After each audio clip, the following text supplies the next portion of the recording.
इस वीडियो में हम लोग हायर मैथमेटिक्स का एक प्रॉब्लम सॉल्व करेंगे जिसमें इक्वेशन से x की वैल्यू निकालनी है डेसिमल के लास्ट 4 डिजिट तक by the help of iteration method.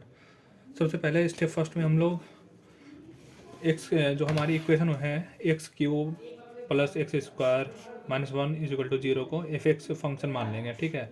और एफ एक्स फंक्शन में जब जैसे जीरो की वैल्यू पुट करेंगे तो हमारी वैल्यू आ जाएगी -1, ठीक है, -1 आ जाएगी। और फिर फंक्शन एफ एक्स में 1 पुट करेंगे तो हमारी वैल्यू आएगी 1, यानी कि पॉजिटिव वैल्यू। तो इन दोनों का बीच का वैल्यू एक लेना होगा एक्स नोट वैल्यू ले लेंगे, कुछ भी 0.5 या कुछ भी ले लेंगे, ठीक है।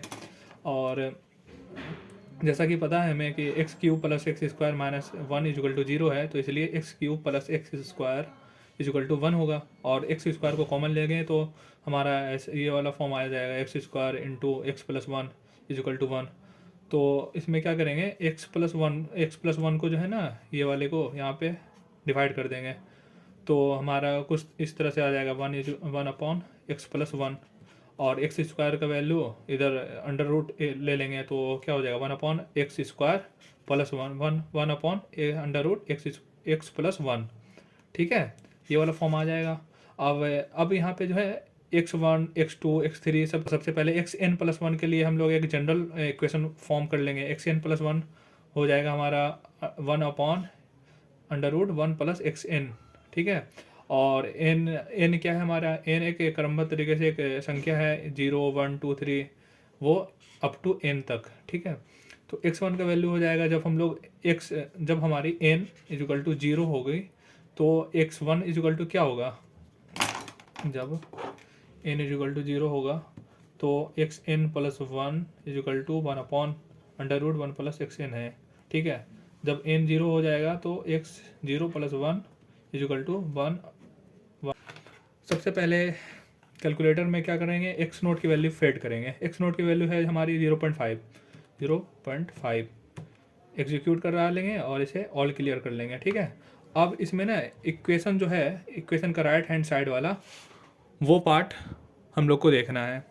तो वो पार्ट हम लोग फॉर्म कर लेंगे। अपॉन न्यूमरेटर में 1 है और डिनोमिनेटर में under root 1 plus x nought है। और एक्स नोट का वैल्यू क्या है हमारा 0.5 है। तो 0.5 हम लोग एक फेड करें, वो हमारा एक आंसर में आएगा, तो यहाँ पे इसलिए हम लोग आंसर रख दिए, ठीक है। तो x1 की वैल्यू हमारी ये आ जाएगी अंडर रूट 6/3। अब इसको डेसिमल में करने के लिए फॉर्मेट क्लिक किए और डेसिमल में क्लिक कर लेंगे तो डेसिमल फॉर्म आ जाएगा 0.816, ठीक है। ये आएगा, आप लोग चेक कर लीजिए इसे, ठीक है। तो x1 का वैल्यू क्या आ गया हमारा 0.8164 आ गया, ठीक है। अब x2 का वैल्यू के लिए हम लोग को कुछ नहीं करना पड़ेगा, सिर्फ एग्जीक्यूट दबाना पड़ेगा। ये जो है हमारा ये जो आंसर आया ना, अब नेक्स्ट स्टेप में जाएंगे तो ये आंसर ना एग्जीक्यूट होकर के वहाँ पे फेड हो जाएगी और फिर दोबारा इसका x2 का वैल्यू आ जाएगा हमारा। तो x2 का वैल्यू के लिए कुछ नहीं करना है, हमें एग्जीक्यूट क्लिक करना है तो ये आ जाएगा x2 का वैल्यू, ठीक है, 0.7419, ठीक है। अब इसके बाद x3 का वैल्यू के लिए क्या करना है, सिर्फ एग्जीक्यूट दबाएंगे तो ये आ जाएगा हमारा 0.7576, ठीक है।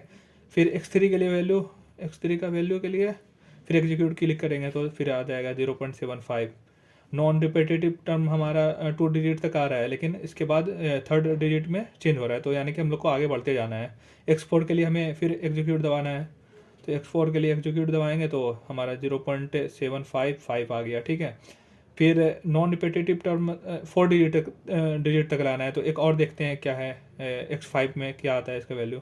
x5 में एग्जीक्यूट में रिपीटेटिव टर्म लाना है, यानी कि सब मतलब कि x3 x2 सबका वैल्यू जो है ना 4 डिजिट तक सेम ही आना चाहिए, ठीक है। तो x5 का वैल्यू आ गया है 0.7548, तो फिर एग्जीक्यूट क्लिक करेंगे तो क्या आएगा हमारा 0.7548, ठीक है। ये हमारा 4 डिजिट तक आ रहा है। तो एक और वैल्यू देख लेते हैं x7 पे क्या आ रहा है हमारा वैल्यू। फिर एग्जीक्यूट दबाएंगे तो 0.7548, ठीक है। ये रिपीट आ रहा है, x6 और x7 के बीच में रिपीट हो रहा है ये टर्म डेसिमल के बाद वाला। 0.7548 x6 का वैल्यू है और फिर x7 का भी वैल्यू यही है 0.748 और x5 का भी वैल्यू यही है। तो यानी कि हम लोग जितना भी xn टर्म बढ़ाएंगे x8 x9 x10 तो सबके लिए जो है ना 4 डिजिट तक हमारा 0.748 के बाद रिपीटेटिव आएगा डिजिट, तो इससे हमारा आंसर आ जाएगा।